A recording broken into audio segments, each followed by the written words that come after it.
Hi friends, मैं आज फिर साइंस का एक बहुत ही महत्वपूर्ण टॉपिक लेके आया है, विटामिन। क्या है विटामिन? क्या आप जानते हैं कि क्या है विटामिन और उसके प्रकार? आइए जानें। इस वीडियो के माध्यम से मैं आपको विटामिन के बारे में पूरी जानकारी दूंगी। और अगर आप अपने पुराने वीडियो को देखेंगे तो उसमें मैंने मानव रक्त की जानकारी भी दी थी।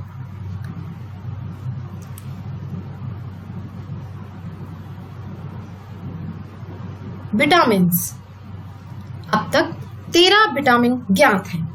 विटामिन या तो पानी में घुलनशील होता है या वसा में घुलनशील होता है। वसा में घुलनशील विटामिन पानी में घुलनशील विटामिन की तुलना में शरीर के लिए आसान होता है। विटामिन में हमेशा कार्बन होता है, इसलिए उन्हें कार्बनिक कहा जाता है। भोजन विटामिन का सबसे अच्छा स्रोत है, लेकिन कुछ लोगों को यह चिकित्सक द्वारा पूरक आहार का उपयोग करने की सलाह दी जा सकती है। चार्ट, जैसा कि आप चार्ट देख रहे हैं, विटामिन की खोज और रासायनिक नाम, जिसको हमने 3 पार्ट में डिवाइड किया है। फर्स्ट है विटामिन की खोज और सेकंड है विटामिन का नाम और थर्ड पार्ट जो है रासायनिक नाम, मतलब केमिकल नेम। आइए स्टार्ट करते हैं चार्ट को। फर्स्ट पे है 1909 में विटामिन ए की खोज हुई, जिसका रासायनिक नाम है रेटिनॉल। सेकेंड है 1912 में विटामिन B1, जिसका रासायनिक नाम है थियामिन। थर्ड नंबर में 1912 विटामिन C, एस्कॉर्बिक एसिड, जिसका रासायनिक नाम है। फोर्थ 1918 विटामिन डी, अब इसका रासायनिक नाम है एग्रोकल्सीफेरोल और कोलेग्लिसरॉल। 1920 में विटामिन B2 और B2 का रासायनिक नाम है राइबोफ्लेविन।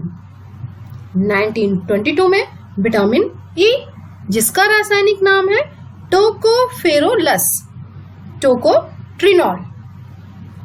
1926 में विटामिन 12 B12 है जिसका रासायनिक नाम है पियानोकोबालिन साइनोकोबामिन हाइड्रोक्रोसोबोलामिन मिथाइलोकोबालिन।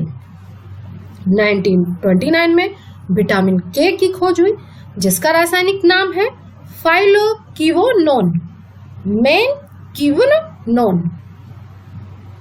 1931 विटामिन B5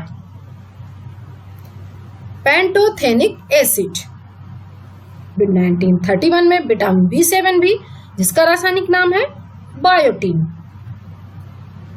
1934 में विटामिन B6 का जो रासायनिक नाम है पायरोडॉक्सामाइन और पायरोडॉक्सल। 1936 में विटामिन B3 नियासिनामाइड। 1941 में विटामिन B9, जिसका रासायनिक नाम है फोलिक एसिड या फोलोनिक एसिड। जैसा कि आप चार्ट पे देख रहे हैं कि मैंने सारे केमिकल्स के नेम आपको बताए हुए जो आप चार्ट्स में देख रहे हैं और किस सन में इनकी खोज की गई थी, ये भी आपको दिख रहा होगा। अब है विटामिन के प्रकार, टाइप्स ऑफ विटामिन। विटामिनों को 2 भाग में विभाजित किया जा सकता है। फर्स्ट है आपका, देखिए, वसा में घुलनशील विटामिनों का नाम, फैट सॉल्युबल विटामिन नेम। वसा में घुलनशील विटामिन शरीर और यकृत के वसा ऊतकों में समा जाते हैं। विटामिन ए, डी, ई और के वसा में घुलनशील हैं। ये पानी में घुलनशील विटामिनों की तुलना में संग्रहित करने में आसान होते हैं और ये शरीर में दिनों और कभी महीनों तक सुरक्षित रह सकते हैं। वसा में घुलनशील विटामिन वसा या लिपिड की मदद से आंतों के मार्ग से अवशोषित होते हैं। विटामिन ए, विटामिन के, vitamin E, vitamin D. Note, वसा कोशिकाओं को संग्रहित किया जा सकता है जब अतिरिक्त मौजूद होता है और आसानी से आंतों के मार्ग के माध्यम से अवशोषित होता है। पानी में घुलनशील विटामिन, वाटर में देखिए, अब वाटर में देखिए कौन कौन से विटामिन अच्छी तरीके से घुल सकते हैं। पानी में घुलनशील विटामिन लंबे समय तक शरीर में नहीं रहते, शरीर उन्हें संग्रहित नहीं कर सकता और वे जल्द ही मूत्र में उत्सर्जित होते हैं। इस वजह से पानी में घुलनशील विटामिन को वसा घुलनशील की तुलना में अधिक बार बदलने की आवश्यकता होती है। Vitamin B1, vitamin B2, vitamin B3, vitamin B5, vitamin B6, vitamin B7, vitamin B9, vitamin B12, vitamin C। Note, संग्रहित नहीं किया जा सकता और आसानी से शरीर से निकाला जाता है।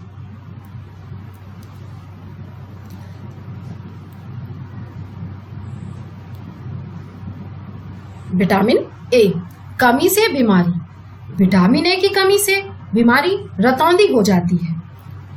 टेराटोमलेशिया एक आंख विकार जिसके परिणाम स्वरूप एक सूखी कार्निया हो जाती है, इसको आंखों से कम दिखाई देने लगता है।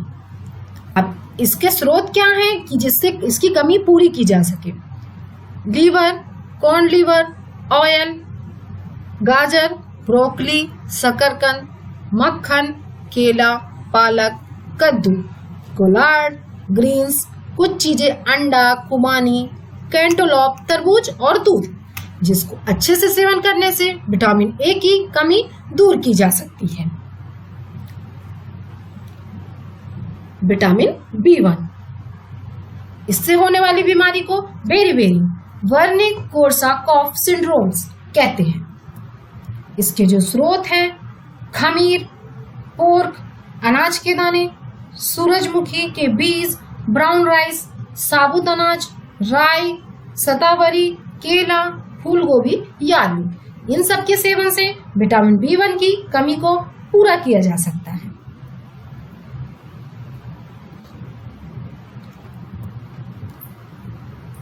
विटामिन B2, इससे होने वाली जो बीमारी है, इसकी कमी से जो बीमारी होती है एरिबोफ्लेविनोसिस। इसके जो स्रोत है शतावरी, केला, खुरमा, ओकरा, चाट, पनीर, दूध, दही, मांस, अंडे, मछली और हरी बीन्स, इनको खाने से ये सब इस बीमारी से निपटा जा सकता है और B2 की कमी भी पूरी होती है। विटामिन B5, इसकी कमी से होने वाले रोग है पेरिस्टेसिया या पिंस और सुइयां हो सकती हैं। इसके स्रोत मीट, साबुत अनाज, मिलिंग से हटा सकते हैं, ब्रोकली, एवोकाडोस, शाही जेली और मछली का अंडास है। ये सब सेवन करने से विटामिन B5 की कमियों को दूर किया जा सकता है। विटामिन B6, इससे होने वाली जो बीमारी है एनीमिया, परिधीय न्यूरोपैथी या मस्तिष्क और रीढ़ की हड्डी के अलग तंत्रिका तंत्र के कुछ हिस्सों को नुकसान हो सकता है। इसके जो स्रोत हैं वो है मीट, केला, साबुत अनाज, सब्जियां और नट्स। इन सब खाने से B6 की कमियां जो हैं वो दूर की जा सकती हैं। विटामिन B9 से होने वाली जो बीमारी है गर्भावस्था के जन्म दोष, गर्भवती महिलाओं को गर्भवती होने से पहले पूरे वर्ष के लिए फोलिक एसिड के पूरक के लिए प्रोत्साहित किया जाता है।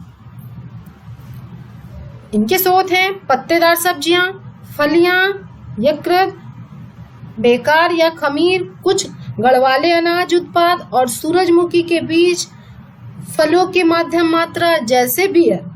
इसको सब सेवन करने से विटामिन B9 की कमियों को दूर किया जा सकता है।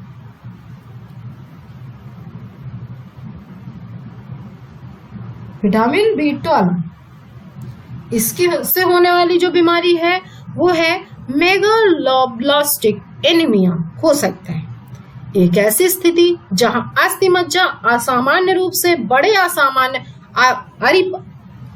अपरिपक्व लाल रक्त कोशिकाओं का उत्पादन करता है। इसके जो स्रोत हैं मछली, शंख, मांस, मुर्गी पालन, अंडे, दूध और डेयरी उत्पादन, कुछ गढ़वाले अनाज और सोया उत्पाद, साथ ही गढ़वाले पोषण खमीर। ये सब खाने से विटामिन B12 की कमियों को दूर किया जा सकता है। विटामिन B7, इससे होने वाली जो बीमारी है वो है जिल्द की सूजन या आंत्रशोथ या आंत की सूजन। इसके जो स्रोत हैं अंडे की जर्दी, यकृत का कुछ सब्जियां, ये सब सेवन करने से विटामिन B7 की कमियों को दूर किया जा सकता है। विटामिन C, इसकी कमी से होने वाला जो रोग है मेगालोब्लास्टिक एनीमिया। इसके जो स्रोत हैं फल और सब्जियां, ककाड़ू प्लम और कैमू फल में सभी खाद्य पदार्थ, सभी अधिक विटामिन C की सामग्रियां होती हैं। विटामिन D, इससे जो कमी होने वाली बीमारी जो है रिकेटस और ऑस्ट्रियोमलेशिया या हड्डियों के नरम होने का कारण हो सकता है। इसका जो स्रोत है सूरज की रोशनी या अन्य स्रोतों के माध्यम से पराबैंगनी UVB के संपर्क में आने से त्वचा में विटामिन D का उत्पादन होता है। फैटी फिश, अंडे, बीफ, लीवर और मशरूम। विटामिन K, इससे कमी से होने वाली जो बीमारी है रक्तस्राव की उत्पत्ति हो सकती है। रक्तस्राव की असामान्य संवेदनशीलता। इस पे जो स्रोत है वो है पत्तेदार हरी सब्जियां, एवोकेडो, कीवी फल। अजमोद में बहुत सारा विटामिन का होता है। इस सब चीजों को खाने से विटामिन K की कमी को पूरा किया जा सकता है।